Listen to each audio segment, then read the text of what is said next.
Part of our role at the Resource Center was to find a process that would help courts assess their compliance with adopted best practice standards. I spoke to several different states, their statewide coordinator in each area, and they were all very gracious and kind and talked to me, and most of them said that they used the peer review model through NPC research. And then found out there was a thing called the best assessment, which completely blew my mind. But I hadn't even made it to that part first because I was just so excited about the peer review model, and we needed some type of review system in Texas that was not going to be received like an audit. We didn't want courts to feel like they were being audited, or that after they got this review, whatever it was going to look like, that they were going to get in trouble for funding decisions or get in trouble by any other entity in Texas. We just wanted to be able to provide some sort of tool and resource to help courts and become more effective. Are you a Texas Specialty Court program receiving state grants? Then you need to hear this, because what we're about to discuss could transform how you operate. Welcome to Justice and Recovery, the official podcast of the Texas Association of Specialty Courts, where we showcase real people doing real work and making a real impact. I'm your host, Liz Wiggins, and today we're diving into the peer review process and best assessments, and how these tools made their way to Texas Specialty Court programs. We've brought back Amber Gregory from the Specialty Court Resource Center, and we're thrilled to welcome Juliette Mackin and Laura Hunter from NPC Research. If you want to understand how these critical processes will affect your program, you're in the right place. Now let's get on with the show.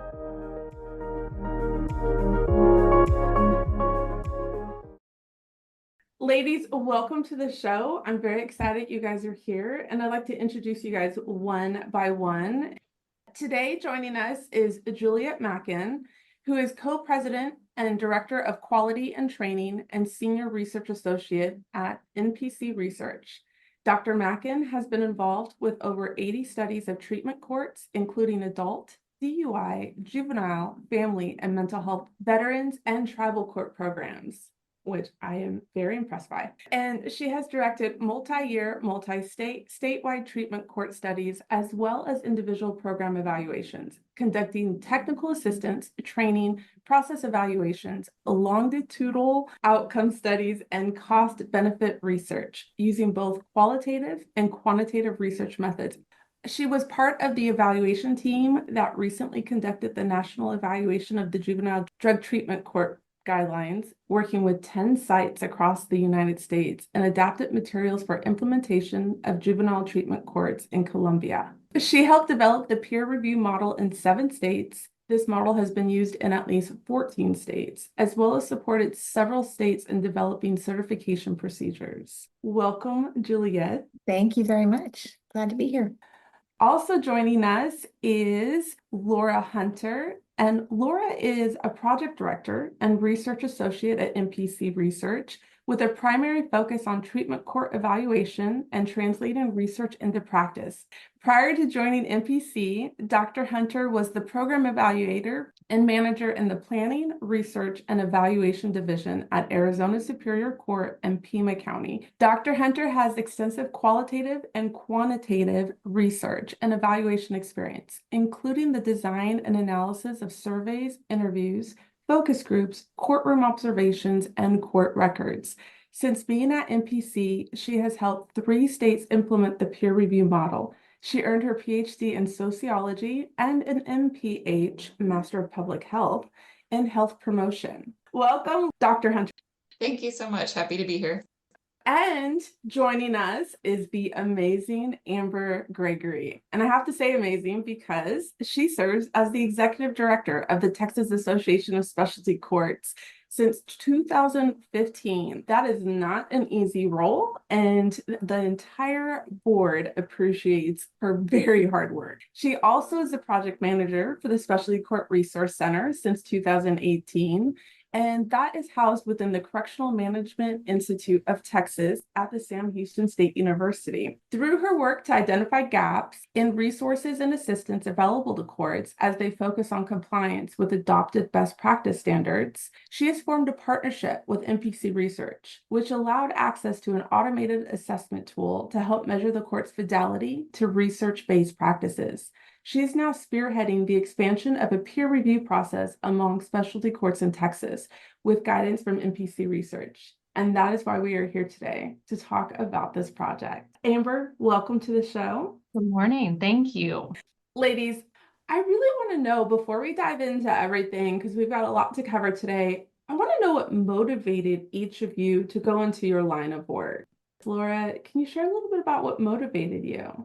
Mine was more of kind of an accidental, but very good luck, I would say. I kind of switched careers in my 30s. I was working at a university and decided to go back for my master's of public health and got a job in evaluation, which aligned with my research interest, but it was in a court and they had a lot of treatment courts. So that was actually my first exposure and I fell in love with it. I am really lucky that I get to see the impact of treatment courts on people. I love talking to participants and really hearing like amazing stories of how treatment courts really saved them or saved their marriages or allowed them to be the parent that should be a role model for their kids. So it's been kind of just a very happy accident, but it is something that I am grateful every day to get to work in this field. And I'm just a really big believer in treatment courts. So I love happy accidents. Juliette, can you share what motivated you to join in this career field?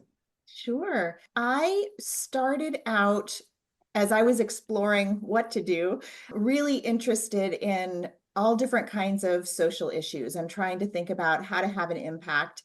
And I tried doing some internship experience with direct service and found that I really wasn't cut out for the direct service. It was a little too intense emotionally for me. And I thought, how do I still provide some kind of support? And as part of my kind of school and graduate school pathway, I ended up also just having some opportunities to work with some different programs and structures around supporting child abuse and neglect prevention, juvenile justice, kind of diversion programs, and looking at sense of community. And so just kind of a broad range. And I ended up really getting some feedback, which was kind of interesting about like, gee, you really should pick a specialty. And I've always really just been interested in so many things that this type of path, working at a group like MPC Research, where we do a lot of different things, but they all kind of connect to helping people in programs and communities do better and gain, strength. It's just been a good fit for me. So I ended up at NPC 26 years ago because, again, of kind of a strange set of connections. A person I went to graduate school with started working with the person who at that time ran and owned NPC. His name was Mike Finnegan. And he was a researcher who had been connected into the very beginning of the treatment courts as they were trying to figure out, drug courts at that time, trying to figure out what this model should look like. And so I started working for him, and that's how I connected in. It was just, we started really exploring this model pretty early on. And so I've had that just good fortune of being able to work in this area that does so many different things through so many different mechanisms, and then having a chance to meet people like Amber and provide that kind of support. So even though I'm not able to do the direct work with participants or even run programs myself, but being able to help other programs do their work better and help them improve and help states manage all of these different services. It's just been a pleasure and a joy for me. I also get too passionate about too many things, and so it's hard to narrow it down. But I like to consider what you're talking about is about elevating, right? Helping elevate the work that people are doing on the ground and the people who are doing the direct services to help elevate the work that they're doing and improving that and enhancing it, which ultimately reaches the people that they're serving, right? So I love that.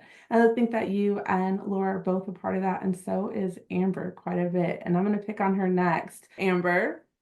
It was accidental as well. So I've always had, a criminal justice background and kind of stayed in that field and worked for the Texas Department of Criminal Justice for 15 years. And a job came open within the Correctional Management Institute of Texas for a project coordinator. And I thought, let's try it. It's been 15 years. Let's see if I can branch out and try something new. So I got the job.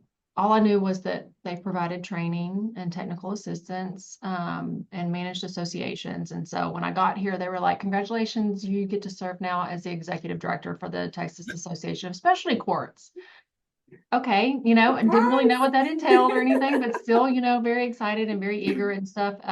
And then ended up being the best group of people I've ever met, and even at the annual conferences and everything, everybody is so kind and gracious and understanding, and it just was a very good experience to make that transition and meet the people that I did. And then a grant came out for the creation our resource center for specialty courts in Texas, and the institute and applied for it and received the grant, but then they had to staff it. And so I thought, yeah, what the heck, I'll put in for it, probably won't get it. I never worked in a specialty court. So outside of just being the executive director for the association, like that was my experience for specialty courts at that time.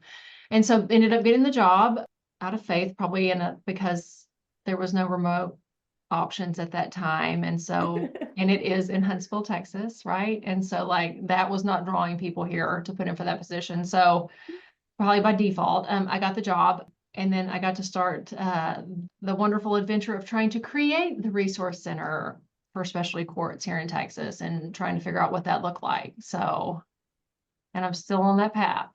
No, and I'm so grateful that you chose to branch out and made it all the way over here. Yes, it's been great working with you. And I know, and I hear this from a lot of people on the board, how great it is to work with Amber. So, well, if it wasn't for the board and for their kindness and like what they've taught me, even before, the resource center became an option, like I would have never felt comfortable enough to even try to go to that next step or whatever. But I knew with, their expertise behind me and stuff that it would all work out.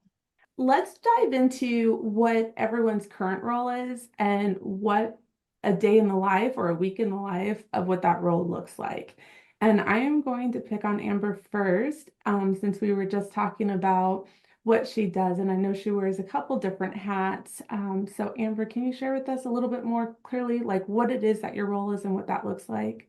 Yes. So I do wear two different hats. And so if I have my executive director for task hat on, right now that looks like conference planning, getting ready for our 2025 conference in Corpus Christi in March. So it's, getting exhibitors registered, looking for speakers, open board applications and things like that. And then, I take care of the money for the association. So it could be paying bills and stuff like that. But if I'm in my Specialty Court Resource Center hat, currently that looks like just working with courts and serving as that liaison to try to make sure that the courts that are receiving peer reviews have all the information they need and everything is scheduled, and that I have all the documents ready and that they know what they're doing and I know what I'm doing. And you pause because I know a lot of what you're doing right now in that role is a lot of what we're going to talk about later.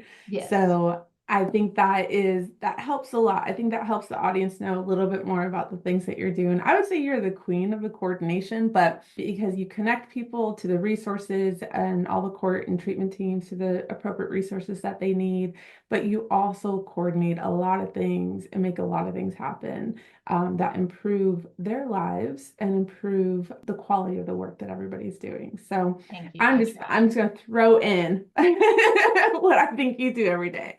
Julia, I'm going to pick on you next. Can you share a little bit about specifically what your role is now and what that looks like on, a day-to-day or a week-to-week basis? Sure. So I serve a couple of different roles in NPC at the company. I'm one of the co-presidents, so I have some company level responsibilities in terms of helping to run the organization. And then I have some project management responsibilities. So we have all different kinds of projects that we work on. So some are things like working with Texas to help implement peer review, but we have some program evaluations, we have some training projects. And so I help oversee and support some of our project directors like Laura. And then I also have a few projects that I run mostly myself, and we have usually teams of staff who serve different purposes or take on different responsibilities, and we work together. So even though I may have the responsibility of a project, I usually have some staff that work on it with me. So I have in the neighborhood of 15 or 16 different projects that I'm helping to support right now. And then we also, in terms of our work with Texas, one of the things that I do is help Amber think through, how do we want peer review to look? What works best for Texas? Because every state is different, and all the different ways that peer review can look. We try to give options and say, here's what some other states have done. Here's the general structure, and then we figure out what's the best fit. And so I'm providing that kind of conversation and input in terms of things that we've seen work well in other states or different options that she can consider to work with. I can't believe how many projects you're working on at once. It's not necessarily that I work on them all every day, but they rotate. There are things that need to be done at a certain time on a certain project. And then I have people like Laura who really take on, you can talk to her next, but a lot of day-to-day managing and details and support. So I couldn't do it without her. Okay, so, well, that's perfect. Let's roll right into Laura. Share a little bit about what it is that you do and what that looks like on a day-to-day or week-to-week basis.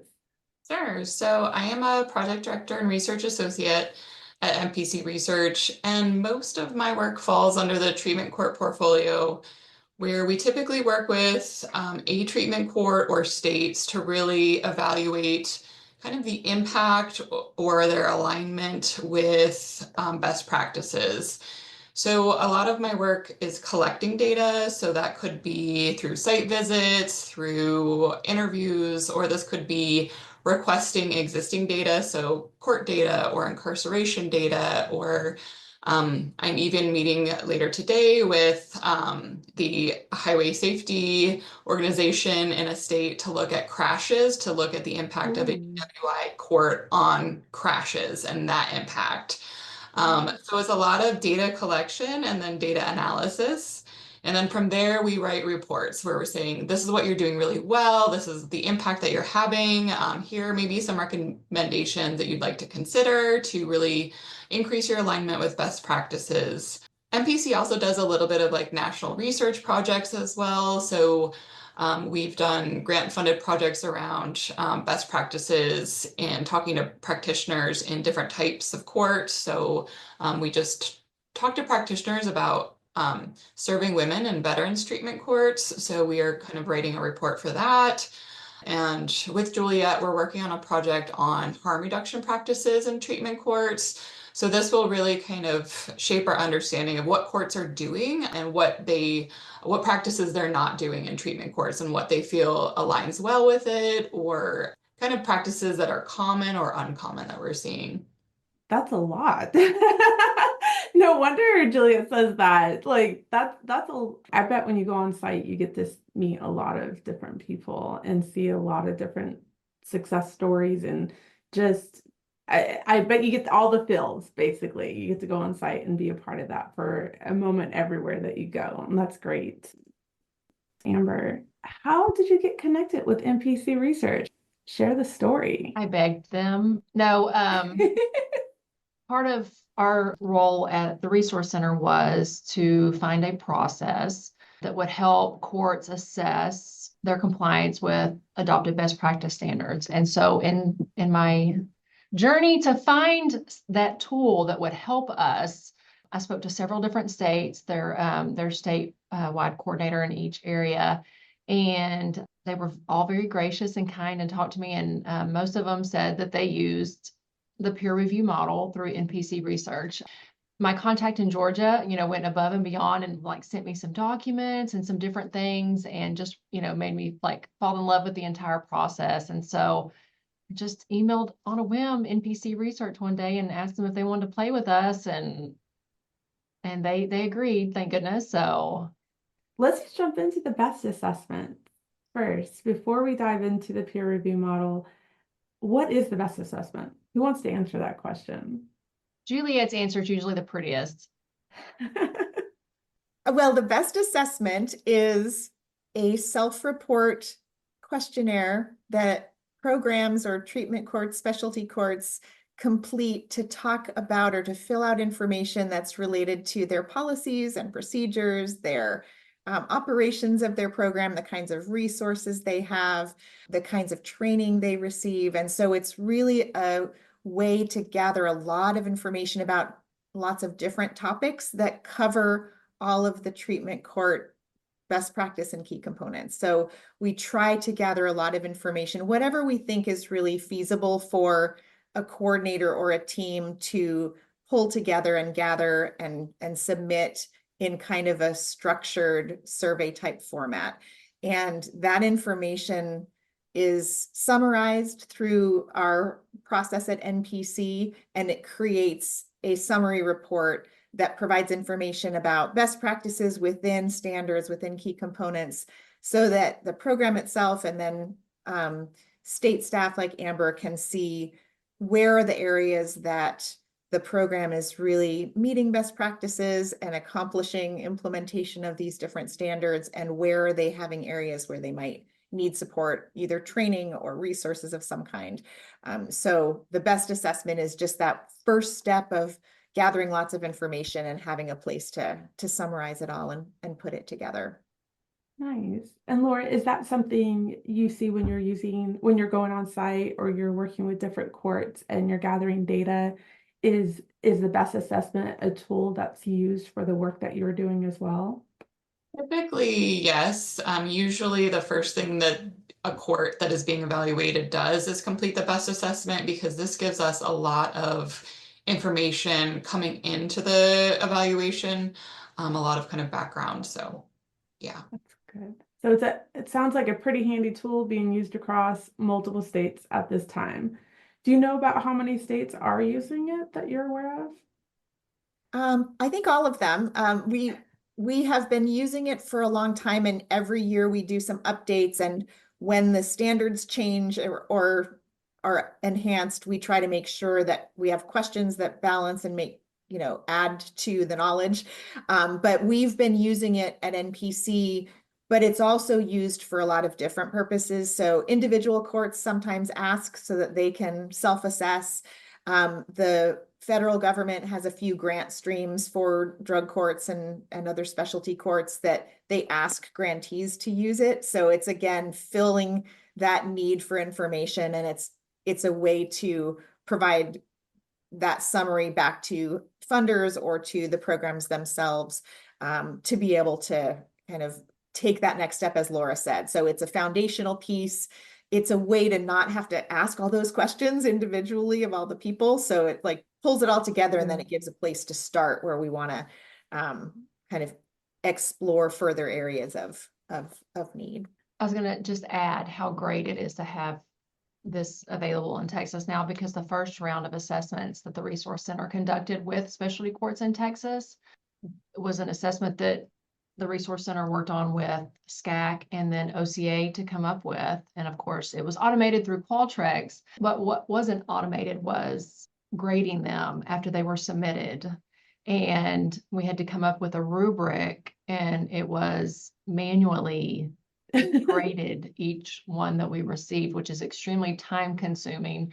And looking back now that we know that this is available and was available even at that time, it's kind of humorous to think about how many hours we spent on our fingers and toes trying to grade that first round of assessments. So that was going to be my next question, which is just how are the best assessments being incorporated now in Texas? What's happened to incorporate those here?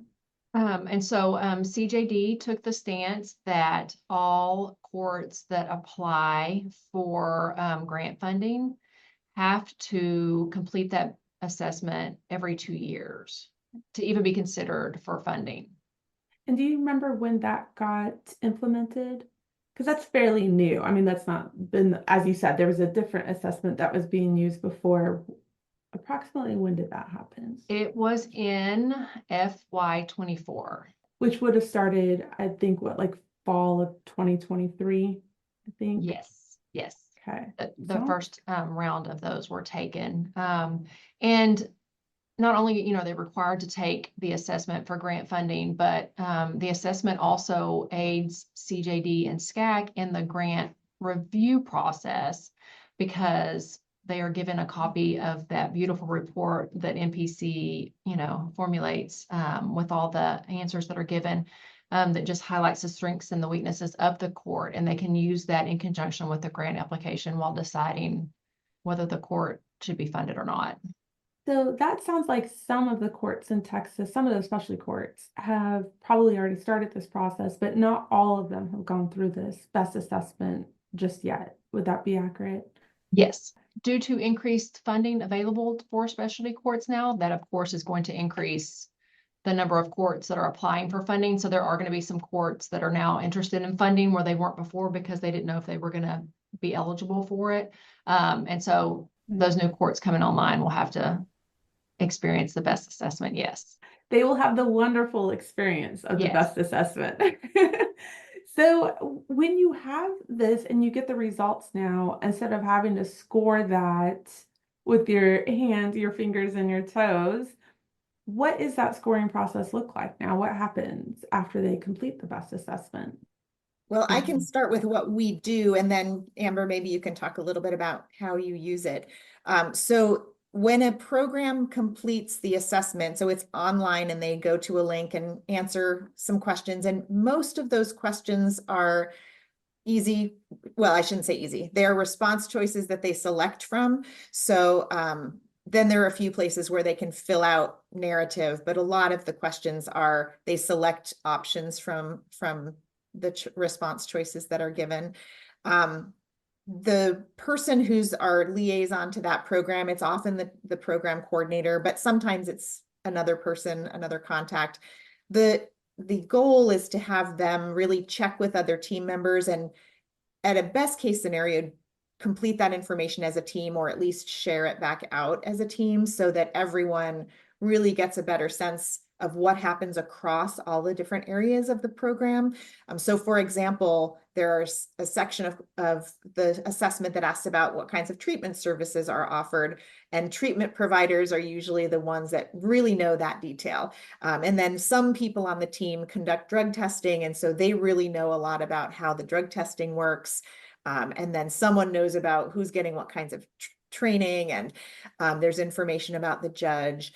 So anyway, lots of different areas. That information, once it's entered into the online survey or online assessment, we and NPC staff have an automated coding system that takes the responses from each of those questions that are related specifically to a best practice and fill out that summary report. So it's really a coding process where we say, if they say yes to this answer, they get a yes on the assessment. Or if they say 3 or more minutes that the judge spends with the participant, then they get a yes on that best practice. So depending on what the standard is, either the individual question or a set of questions populate a response onto that summary table. So it's really an automation process of coding what are the right answers or what are the answers that contribute to this best practice. And then, so at least then nobody's having to hand code that, it's happening automatically.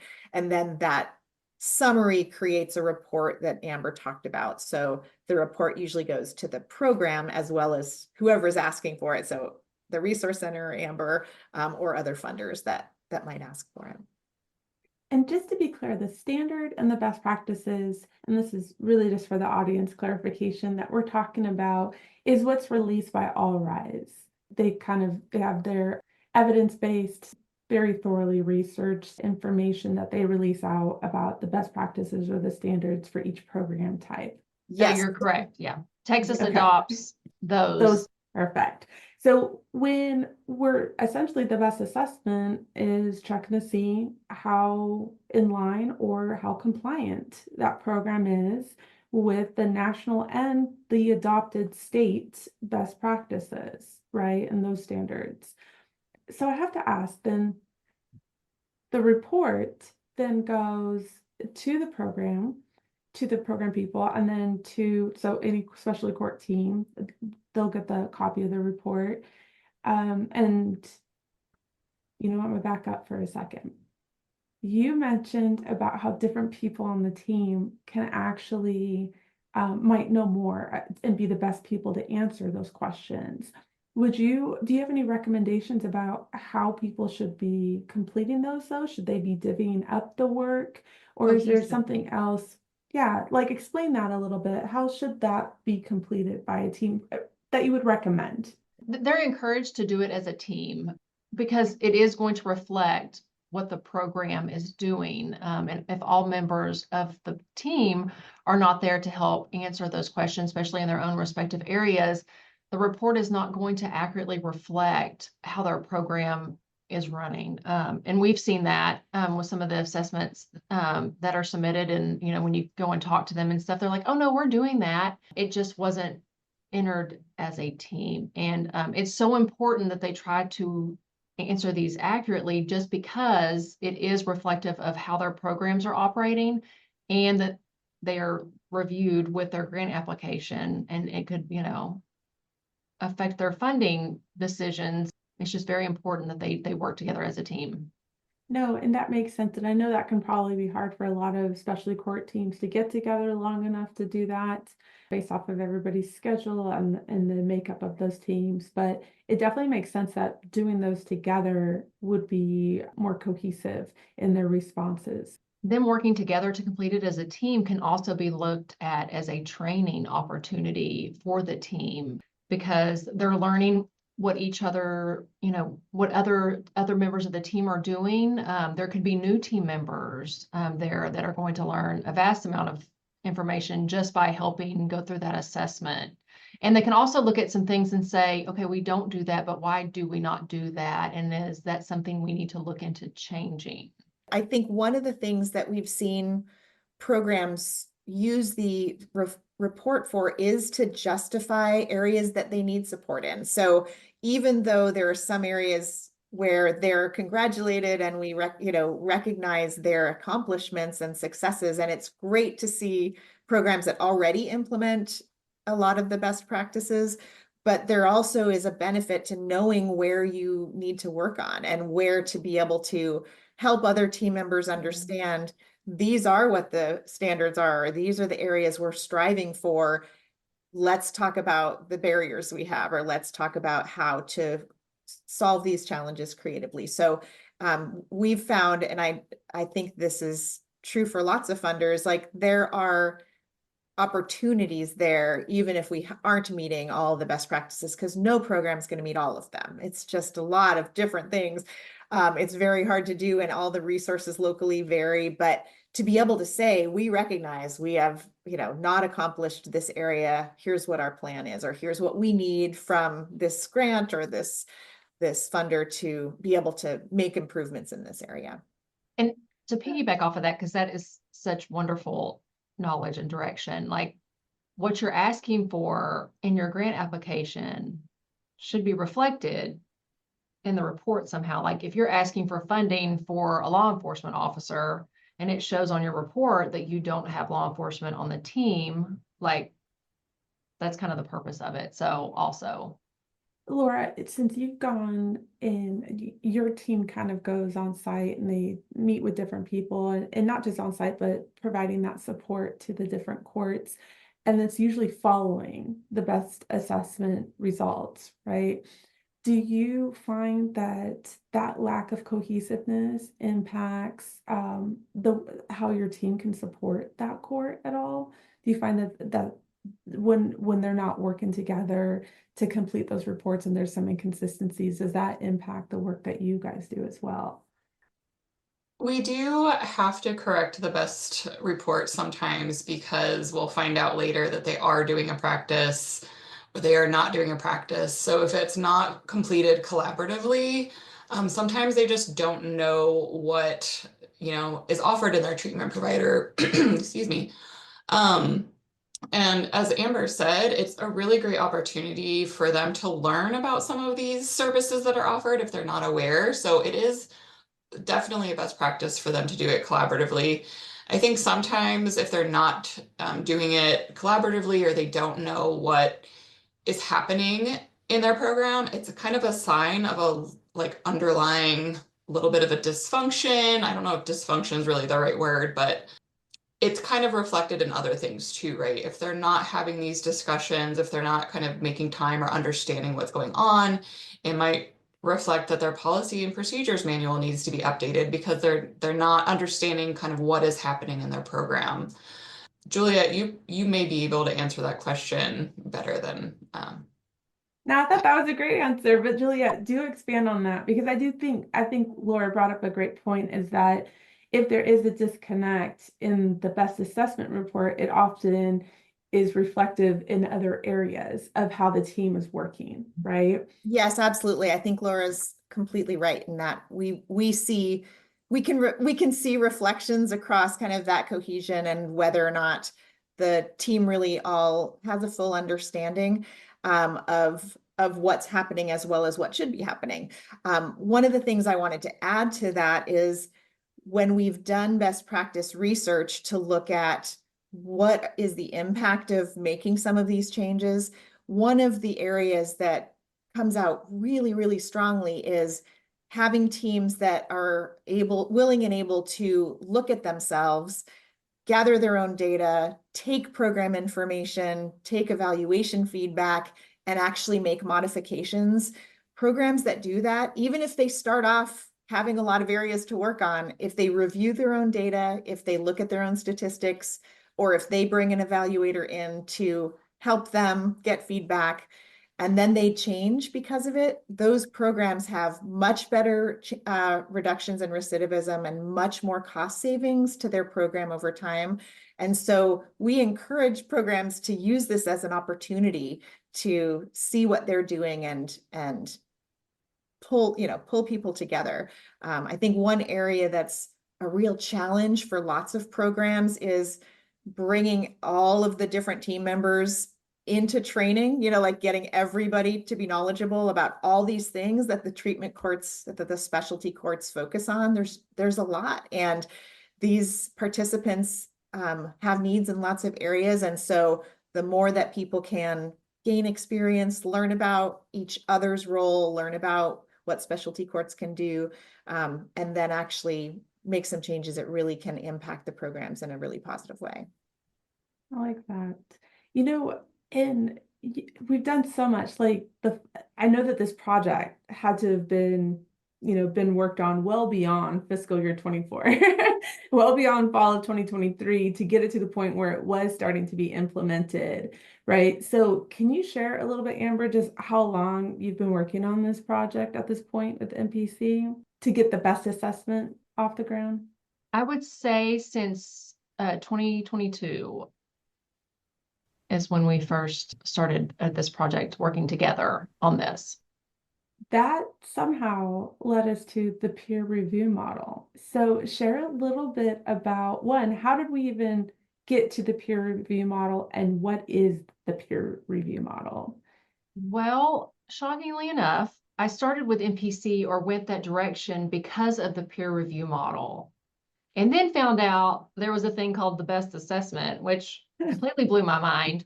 But I hadn't even made it to that part first because I was just so excited about the peer review model, and we needed some type of review system in Texas where Texas, especially court team members, could go out and look at other courts to help us determine their compliance with best practice standards. And so then, to my surprise, they had this automated assessment system. So that was just the icing on the cake. But that's how we got there, was looking for a peer review system that was not going to be received like an audit. We didn't want courts to feel like they were being audited, or that after they got this review, whatever it was going to look like, that they were going to get in trouble for funding decisions or get in trouble by any other entity in Texas.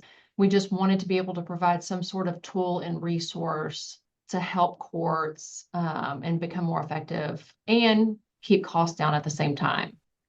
Juliette and Laura, I'd love for you to share a little bit more about what the peer review model is nationally, what that looks like across the states, and basically what was so enticing that had Amber essentially stalking you guys to get more information about this process.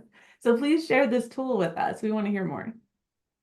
The peer review model started as a way to help states conduct some evaluation internally. It was really modeled off of a process that NPC had of doing process evaluation, what we call process evaluation of different programs. And we had created a system for gathering information from programs and helping provide them feedback about how they were doing. And that involved some initial information like this type of an assessment that we've talked about, and going on site and really seeing if you could, observe how the program teams were interacting, how the participants were interacted with from the team's perspective, how the participants felt about the program. So we wanted to talk with individual team members and talk to participants, and then really see, because collaboration is such an important part of specialty courts, we wanted to see the team in action. So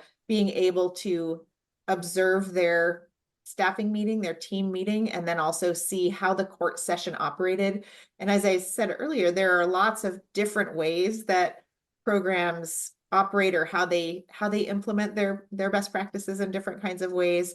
And then there are some real similarities around the model. And so we started off thinking, could we help programs learn about this gathering of information and how to summarize it so that they could provide that support to each other?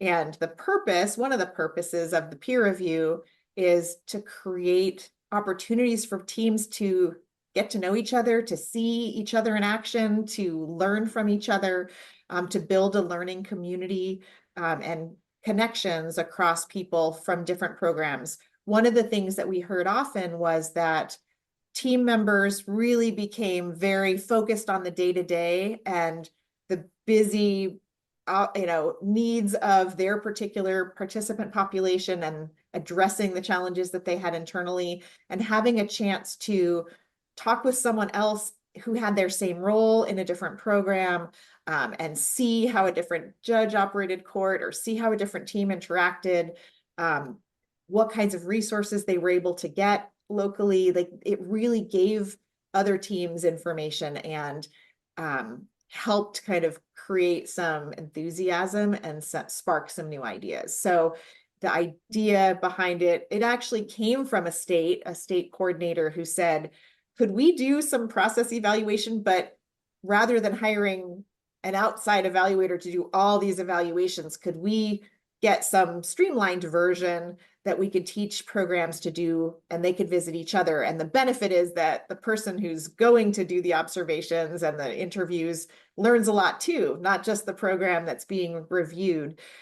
So it's meant to be, the reason it's called peer review is that the programs are peers to each other, that they give each other feedback. And as Amber said, it's intended to be a feedback and educational process so that it's less scary than an external evaluator coming in and saying, hey, we're gonna assess your compliance. It's really more about, hey, let's see what you're doing. How well are you meeting these best practices? And can we give you some ideas from our experience? Laura, do you have anything to add to that?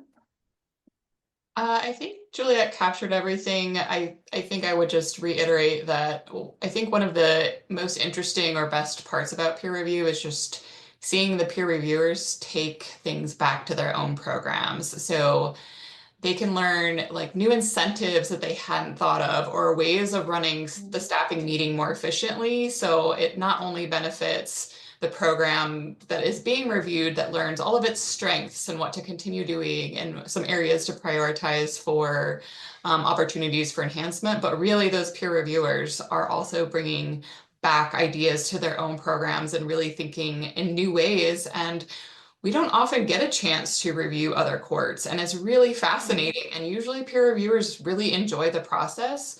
I think both sides can be a little nervous when they start the process. It's a little scary having somebody come in and evaluate you and people think they're being audited.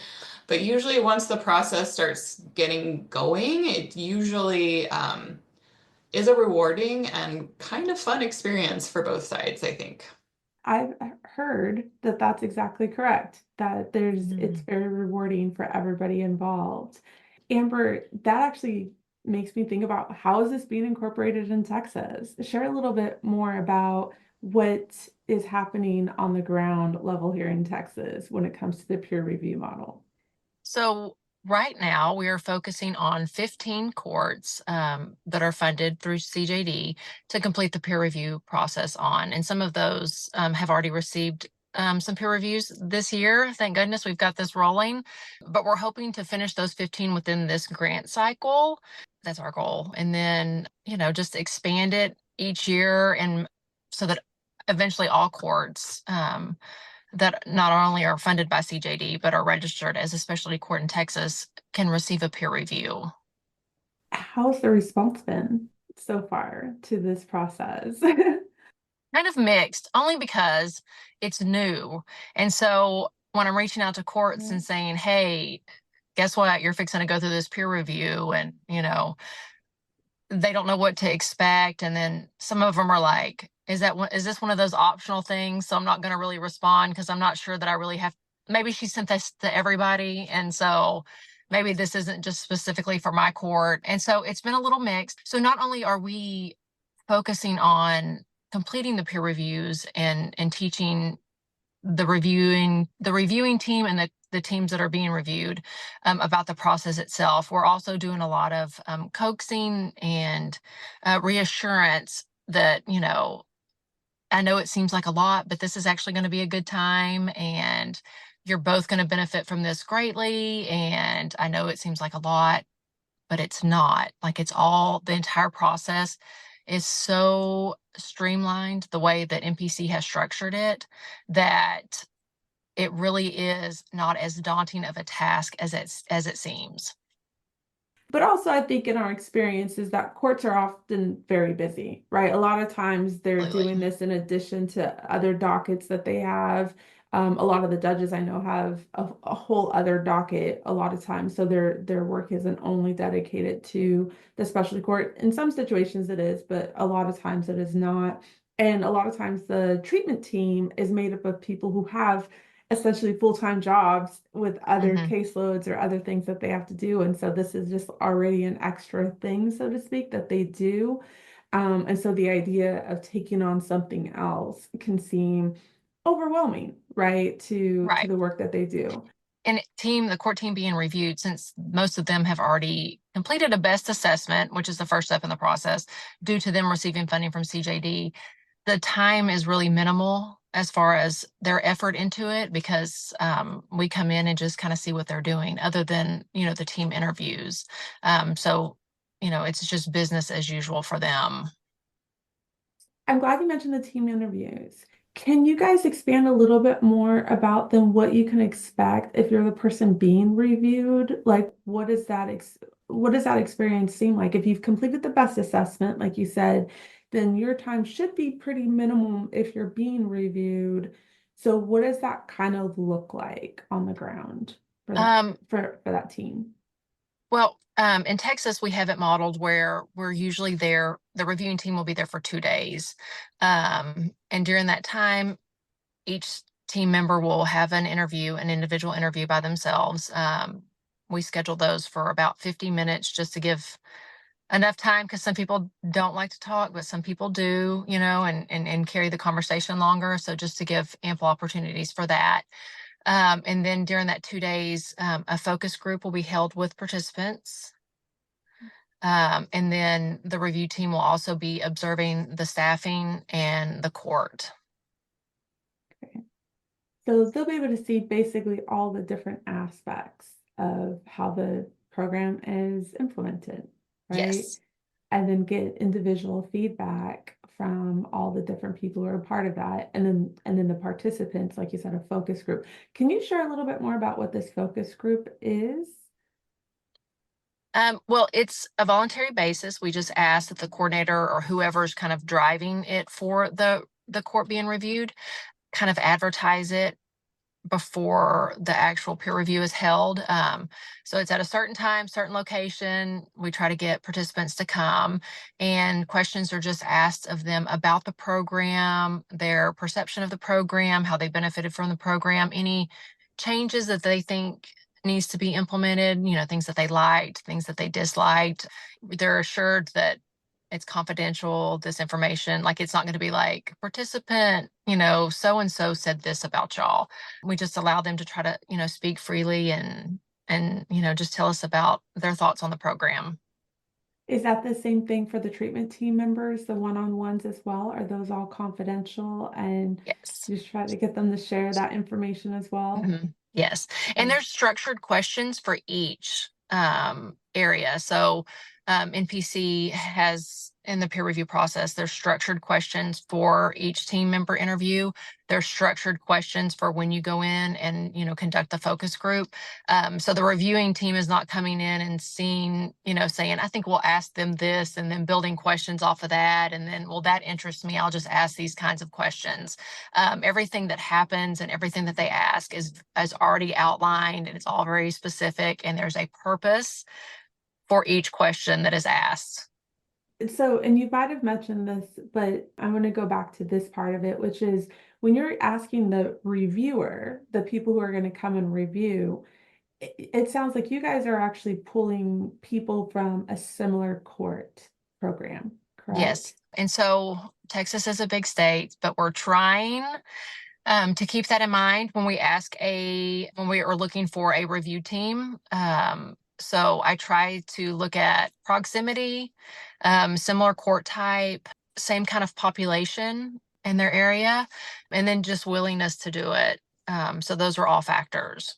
Can you share a little bit more about how many people do the reviewing? What does that makeup look like, the team that does the review? Right now, once I select a court that is similar to the one that is being reviewed, I'll reach out to the judge and ask the judge, if they would like to serve as the lead reviewer for this court that's being reviewed. And then I ask whoever it is to pick, if they agree, of course, but ask them to pick 2 members of their team, at least, to go with them to be co-reviewers.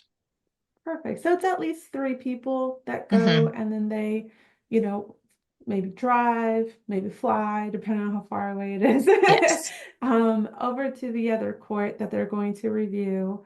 Then they have an entire process that NPC has essentially streamlined with the questions, how the setup is for the review process itself. They're going to follow that model and all of the kind of template, so to speak, that's been laid out for them, gather the information, and then is that where do they submit the responses somewhere? Like what happens with that? So we try to guide them as far as like what kind of notes to keep in the responses. And then all of that is collected, and I take that, and then I will be creating their final report, which will have their action plan in it to help build off the recommendations that are made in the final report. That just seemed like an easier process. I know some states require the lead reviewer to actually complete that action plan.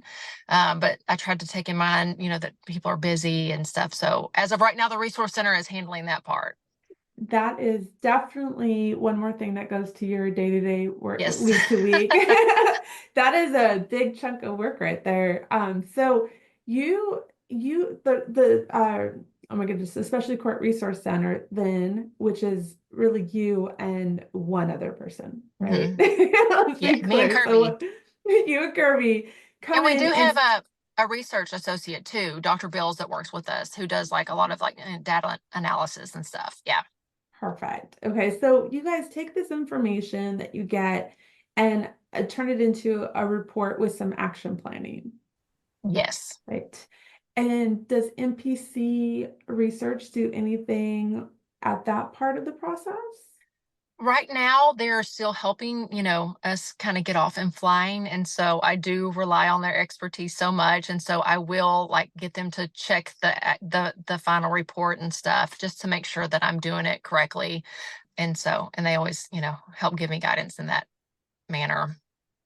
I feel like what Amber's really saying is if it's up to her, y'all aren't going anywhere. Yeah. But I mean, but it sounds like, so it sounds like NPC has really come in and assisted through the entire process. So like you said, Oh, it's absolutely. streamlined, Yes. Hmm. right? It's streamlined and kind of created what the review model will look like and how the reviewers do the review and what the court being reviewed needs to complete like the best assessment beforehand and the things that they need to do to prepare for being reviewed, but then also afterwards how that report's being made as if they're helping with that process to get it off the ground as Yes. well. And they've also created a beautiful PowerPoint that are given to courts that are going to be reviewed to try to, give them a glimpse of the entire process, which, eases, their anxiety over it and frustrations over it.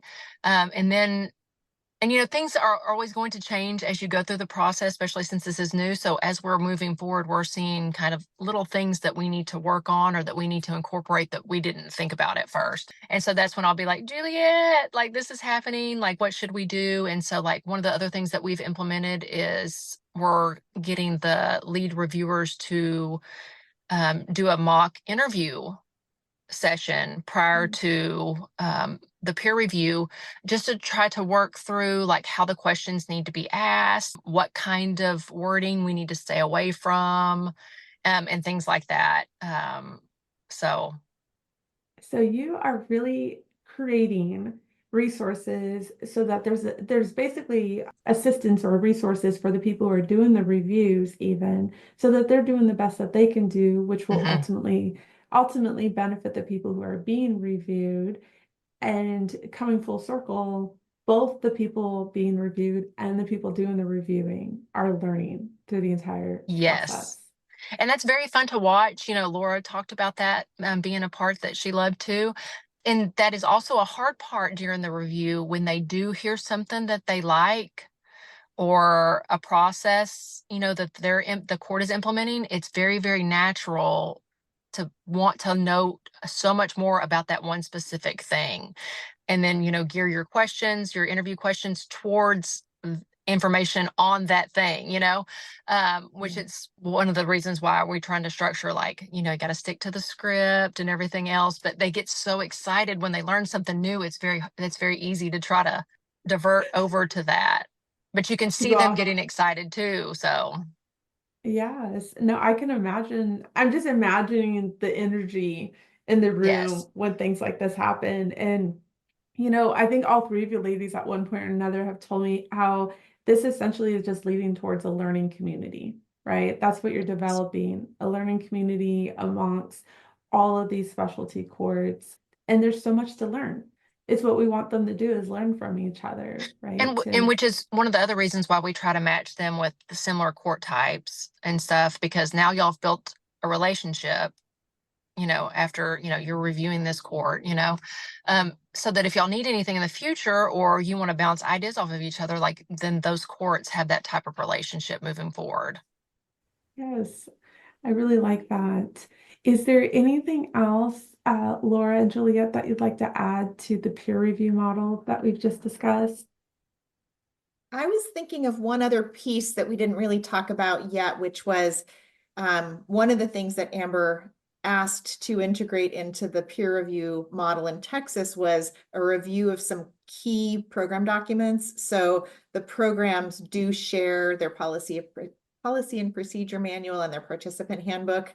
And that gives another resource or another set of information for the reviewers to know how are things happening or how do they say that they're happening? And does that really match so that there's a simple or kind of a streamlined way of the reviewers taking a look at those documents and seeing what kind of information is in there, and can they really, that's another area of support to say, when we looked at your policy and procedure manual, you say this, but when we saw you in operation, it looks like you're doing this, and making sure that those align. Because as Laura mentioned, sometimes people create a manual and then they don't go back to it or update it. And it's really important, just as part of this overall structure, that the different documents line up with actual activities. And if the program makes enhancements, that gets reflected in their materials, especially for what the team members are going to and what the participants are going to.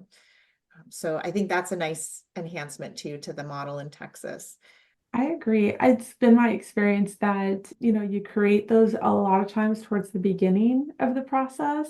And then as you implement your program and you're going through, you make modifications, but it's very common that the modifications don't find their way into your procedures and policies written down, right? And so it's important to always keep that as kind of a living document that updated as you're continuing to improve your program, to always make sure you're updating that as well, because that's what tells people what to expect out of the program. Yes. And so I think that's really important. That's a really insightful thing to want to include in our Texas model, Amber. Thank you. One of the things about peer review it's such a pleasure to work with Amber and the Specialty Court Resource Center, because you do provide so much support. And I think that's a place where, even though this idea of peer review is to help teams help each other, having that hub or having that place for support makes such a difference. And we see that as being really important when we work with other states, that having a strong person at the state level or at the kind of aggregate level, that higher level person to manage all the information and to make connections. And as Amber said, her role as a project manager is so important, because she helps them know who's going to get a peer review and who's going to be the reviewer, and that those people are all trained and know what to expect, and that it's scheduled. Scheduling is the hardest part of peer review. I mean, there's a lot that goes into it, but getting two teams to have the same 2 days available and have that all work out. I mean, and setting up the plan for who's going to be interviewed when, the people getting reviewed have that, the individual team member has that 1 hour plus, if they debrief at the end, maybe another hour. But as Amber said, it's business as usual mostly, but someone has to help. And she's really facilitated let's make sure we know what's happening over these 2 days, so that when the team comes to review, they have an itinerary, they have a plan. And then, as we talked about, that summary report, there's a structure and a template, but every program's going to be different depending on what their strengths are and what their, the recommendations are. So having that support from the Specialty Court Resource Center is so helpful. It'll be really great to see how that rolls out. But I think to make sure that information does get consolidated and does get back to the team that's being visited, just closing that loop is really helpful, and wanted to commend you, Amber, in the role that you play and how much support you provide to the process. Thank you. I love always recognizing Amber for stuff. She doesn't Stop it, necessarily Liz. love it. So as I continue to embarrass her, let's talk about the trends we're seeing. Okay, so we implement the best assessments. This is, across multiple states, and now here it is in Texas, where you've implemented the peer review model in multiple states, and here it is again in Texas specifically. Let's talk about the strengths and challenges that we're kind of seeing in those assessments and in those review reports nationally first. Can you share your thoughts on that, Juliette and Laura? Can you share a little bit more about what you're seeing?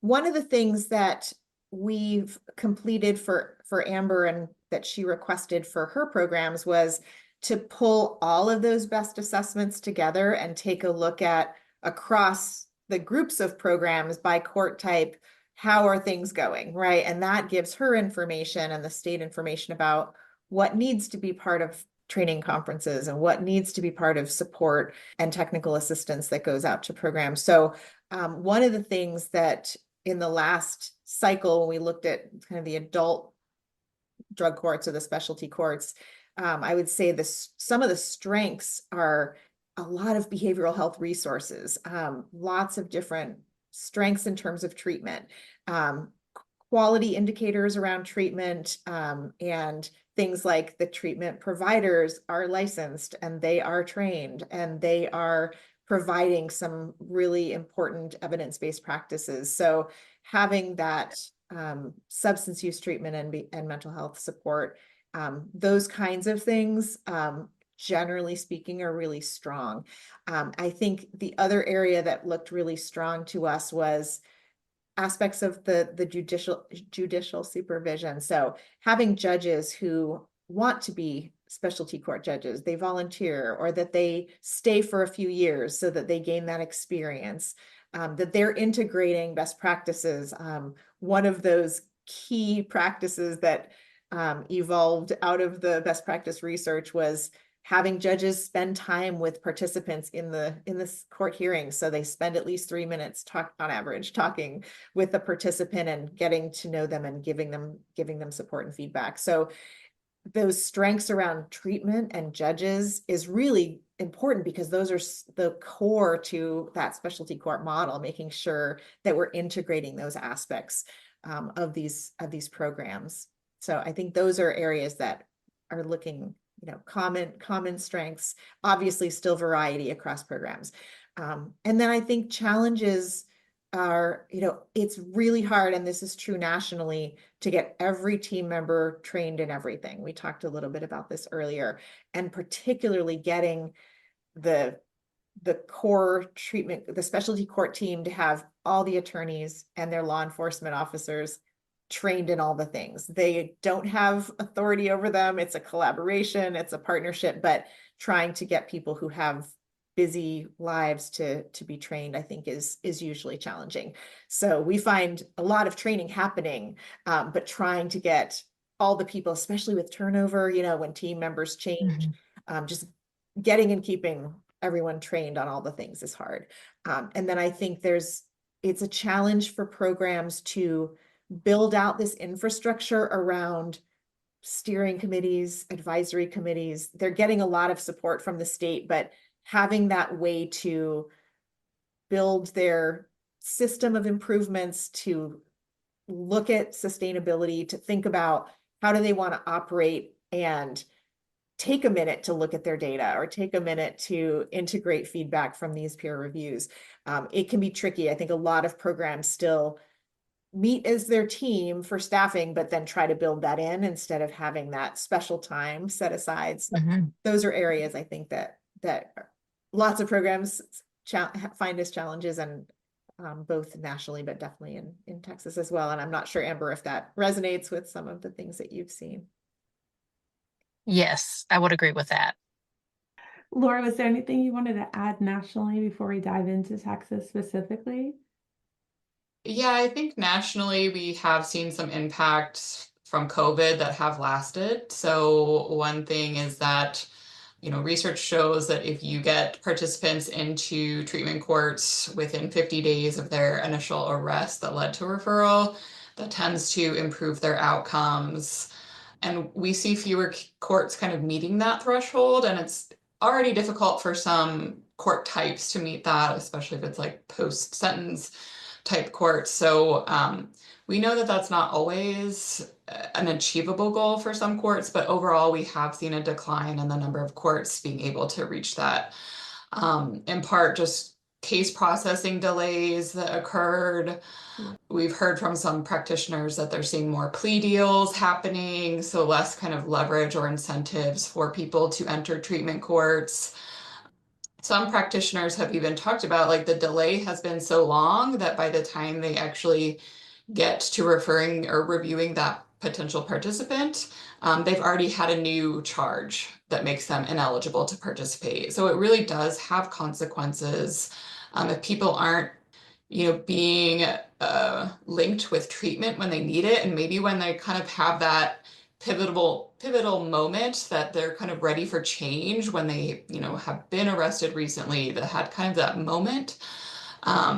It just really can impact both kind of the people, the number of people entering the program, or just kind of the success potentially of participants once they do enter that program. So we're hearing from practitioners too that they've just had challenges in kind of the numbers of their participants who've been admitted into their program.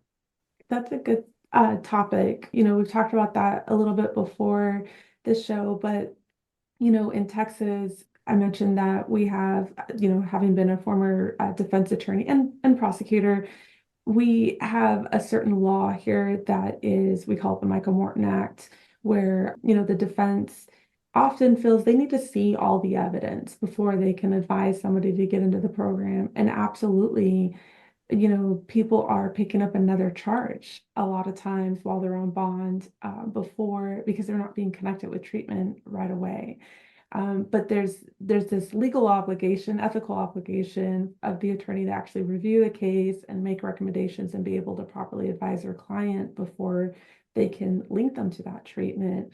And so it's like, how do you get people to be connected to treatment quickly without it being detrimental to their criminal case per se, or to even encourage people to want to make that choice when the criminal process itself often causes inconvenience and impedes their way of life. And I don't mean their way of life of, substance abuse. I mean their way of life of their job. Like it's an additional impediment to, taking care of their family, living, actually being a productive member of society and stuff like that. And so, and it could be costly. Let's not downplay that. Like the criminal justice system could be very expensive for a lot of people, and the family justice system all around. All of this stuff costs money. And unfortunately, the cost of these programs and the cost of any of the legal system is kind of spread around. The participants often do find that there's some costs associated with that. And I think that, Juliette, at one point we talked about this previously, about how nationally that was also something, like a trend that we've seen before, that you've kind of, like, the research has shown having the cost of the program put on the participant sometimes is not the best, right? Can you dive into that really quick before we jump over and dive into more specifically what we're seeing in Texas? Yeah, sure, absolutely.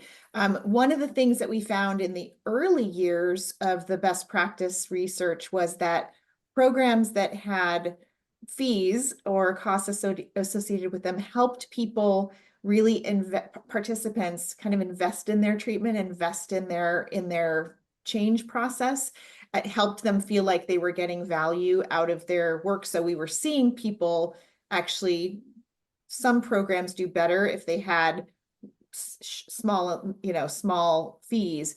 But what we've seen over the years is that the fees have really, because there's not consistency across programs in whether those fees create hardship or stress. And also because there really are some circumstances where it creates a barrier to either program participants or participants wanting to be in the program or being able to complete, that it was creating disparities. So we were seeing difficulties, both challenges in terms of graduation rates, but also completion rates, but also different groups of individuals were being impacted differentially, which is the opposite of what specialty courts are trying to do. Or trying to create more equitable justice systems so that everyone has access to treatment and has access to these other case management resources. So the best practice standards have now been adjusted to try to provide that guidance around either not having fees or not having fees for specific groups of people. So for example, on the youth side, juvenile justice side, the guidelines are not to have fees at all. And then if there are going to be some kinds of fees, to make sure that there's a structure so that there's an assessment about when and how much a person can really manage, so that we don't start off their involvement by saying, you need to, you need to somehow get to all these appointments and also make some money to pay off these fees. It was creating, some challenges and some stress and certainly barriers to advancement. So I think we're seeing that shift over time now, where programs are creating opportunities for people to provide alternatives like community service hours or incentives. So if they attend the meetings they're supposed to attend, they don't have to pay their fees that week, or maybe they're removing fees altogether. We know that in some places, those fees can provide support to the program. They could provide services, and that's one of the reasons programs liked them, and it was giving opportunities. But just making sure that if they are using fees, that they're using them in a way that supports rather than creates barriers. I think that's a really good point, and I've definitely seen that shift. And so I think that's great. Amber, can you talk a little bit about what the trends are in Texas? Like, now that you're seeing these best assessments and the peer review model, what are some things you're seeing specifically here in Texas? Some of the positive things that I've seen are like team involvement as far as in the staffing and in court, like all the team members go, like it's not optional. They're all attending, they're all doing that, as a group. So that's great. The increase of incentives has been a thing also. Courts are really, really utilizing incentives over sanctions. And, they're coming up with really great ideas in order to do that. And I think it's a fun task for them. And they're seeing how beneficial it is to use incentives with their participants in the programs. And that is, helping produce positive outcomes for them. What are some of the opportunities you see? Something that I see not only just with the best assessment itself is just it's hard to get a clear reflection of how the program operates if you compare the court's policies and procedures manual against maybe their handbook, against the best assessment, and then the report. It's not providing a clear and concise view of how the program operates, or like what kind of guidelines they're following, or if they're following guidelines. And then, you put in the next step of actually doing a peer review with the program, and then you get a kind of another version of how the program operates. So I think it's very hard for the court to truly reflect in some of those areas. And I think it's also dependent on what person is responsible for providing the information. So if it's, a grant writer that does the grant application for them, and then it's the program coordinator that does the best assessment, and then the policies and procedures were written before most of the team members were even there, that has a lot to do with it. But since we are still struggling as a state to have statewide, data, and we don't really have anything in place as to what courts should be capturing and what they're supposed to be doing with that information after they get it to see how effective their programs are, it just adds another kind of barrier when these things are not really true and reflective of their program, to really see how they can, what help they need, or what resources and training they really need. When you talk about that disconnect again with the programs, it seems like most of the programs would benefit from having a specific role, like a specific team member whose role it is to review the program throughout, continuously review it, right? Continuously update the handbook, continuously update the policies and procedures, continuously update forms, for instance, make recommendations for changes. It's so hard though, because, even, when we're doing these reviews and we're listening to them when they talk about their job responsibilities, like it's hard for me not to be expressive and be like, oh my, and what else are you doing? Like, because they're already doing so much, and yet they're so positive and so gracious and, so proud of their jobs. But then to be like, could you also maybe do the forms and the policies and procedures too, Exactly. No, that's exactly right. That's been my experience, is that people are maxed out in their roles that they're doing.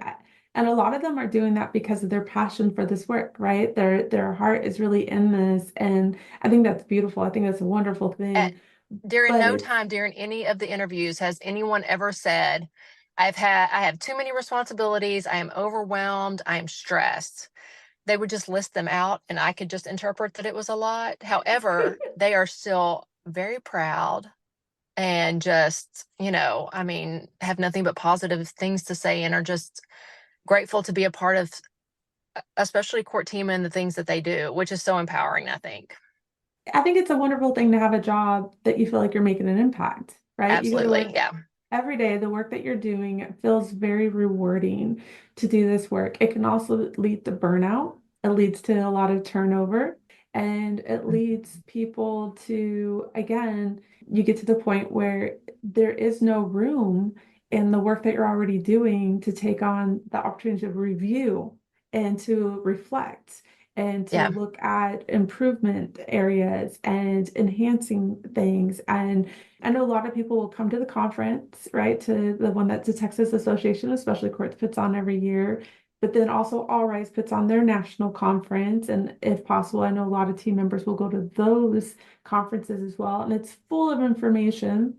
And I think some people do, try to do their own type of learning, whether it's listening to podcasts, whether it's, reading a book, whether it's, clinical stuff, whatever it is, they do try to work on those things too. And it's like, where can they possibly find the time to also take on this, which will help their program tremendously, but that role doesn't really exist either. And that kind of brings me back to, I know another role that is often not filled in the courts, but I think has been improving, and that's the role of law enforcement involvement on the team in the Texas treatment court teams. Can you share a little bit about that, Amber, at all? I do know that that is a big struggle of many of the courts having a dedicated law enforcement officer on their court team that actually comes to staffings, comes to court. It's just an issue that the courts are having as far as like with their local law enforcement working that deal out. And then they don't have the funding to pay for that position themselves. And so I know a lot of court teams are viewing having a bailiff as kind of serving, and meeting that standard, which is not, but they're just doing the best that they can because they're just not able to financially fill that spot. And I think, Juliette, you mentioned earlier about how basically this is a collaborative team. Nobody's really in charge of every single team member. Most of the time, they all have different, a lot of times they're in different agencies, different organizations completely. And then they also have different leadership. And then you're trying to bring all these people together, and there's a lot of I was gonna say negotiations to be able to get them there, but it's a lot of work to get the right people at the table so that you could do the collaborative work and make the most impact in the program. I can see how that could be a challenge, but it sounds like the peer review model will be a great step in the right direction to address some of the recommendations and opportunities to grow for the courts across the state. Not only that, but like they'll know what their weaknesses are, but they can also use that information when trying to make decisions on what they need resources for, even funding resources. Like, they can restructure their grant application language to address their shortcomings and why they're needing this funding to, to meet those needs. Absolutely. And in fact, if there's anybody on the team that is tasked with looking for local resources, it'll point that person in the right direction of what resources are actually an issue, identifying and going after that specific ones rather than just looking for resources in general, utilizing the energy and efforts in a purposeful direction is what I would say. So I think that's really helpful. I also think it could be leveraged in the local, the commissioner's offices and the people who make the budget, in the cities and in the local area, to assist with like, this is what's needed. This is a gap here that needs to exist, for instance. But we don't have it here in XYZ city, but they have it over in ABC. this is what's needed here. And if it were here, this is how it could help us and make Yeah. our program a success. So, And if not, then Juliette or Laura has beautiful language as to as this is research driven, and there's a reason why it's in the assessment, or looked at in the peer review, because there is a purpose for that. And, and if that piece is missing from your program and your operations, like, it does have an impact. it sure does. Yeah, I was going to add that about law enforcement, particularly because that was a little bit of a surprising initial finding, was how important law enforcement is to some of these programs. And it's so consistently reinforced by the subsequent research, but just having that law enforcement member of the team to diversify the perspectives and have that other type of community, the eyes on the street type of community member who can go on site visits or help conduct, pulling people back in if they have absconded or decided they're, not connected into treatment at the moment. We see with law enforcement, and obviously with all of the team members, but significant reductions in recidivism for programs that are able to engage that role, and significant cost savings. And so even though it is a resource and it is a challenge to think about, how do you prioritize some of these areas to be able to say, it might not fund our program, but if we can fund that position, it will help our system. And we want to be able to create these networks and these collaboratives, these teams that really can connect all of these different agencies together and strengthen the overall system. I like that. So what's next for the program? We're just going to continue to expand our number of peer reviews that we conduct and the resources that we have available to especially courts in Texas. We're looking at adding on to the courts that are being that receive a peer review. We're going to do some stuff with the data that they submit to CJD. Our research associate, Dr. Bills, is going to play with that and look at some ways that we can help courts, like, this is what your data shows, and break it down, by gender and ethnicity. And because that's another thing that we struggle with in Texas. After data is captured, what do we do with it? So we're going to kind of work on that project now, along with peer reviews and, just expanding what we know. You just need another hat, obviously, to wear. Like, I don't know that you have any more room under the hats you already have, but I think this is one of those examples of just having your heart in this. And it's just like, you just have more and more. It's like, what more can we do to help improve these programs and give them the tools and resources they need to continue to be successful? And yes. I love that. And I'm so grateful that NPC did not run the other way when Amber went running after them.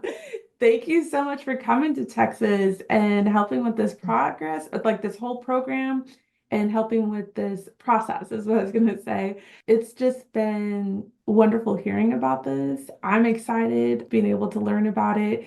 I hope other courts are learning about it and are listening right now, but also the ones that are in the best assessments and the ones that are doing the peer review process. I hope that they are telling other courts just how positive and good this is. So this is a great thing for Texas. I love it. Thank you, ladies, so much for joining me today. I appreciate all of your time. I know how busy you are.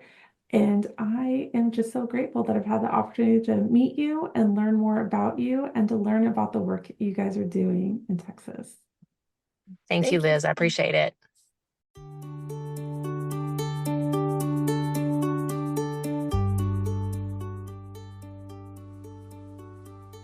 Thanks for listening to our show. As a reminder, see our show notes to contact us and find links to information discussed today. You can also find a link to learn more about our annual training conference that will be held on March 24th through 26th of 2025. I'll be dropping another episode soon, so stay tuned and be sure to like and subscribe to our show so you'll be notified when new episodes are available.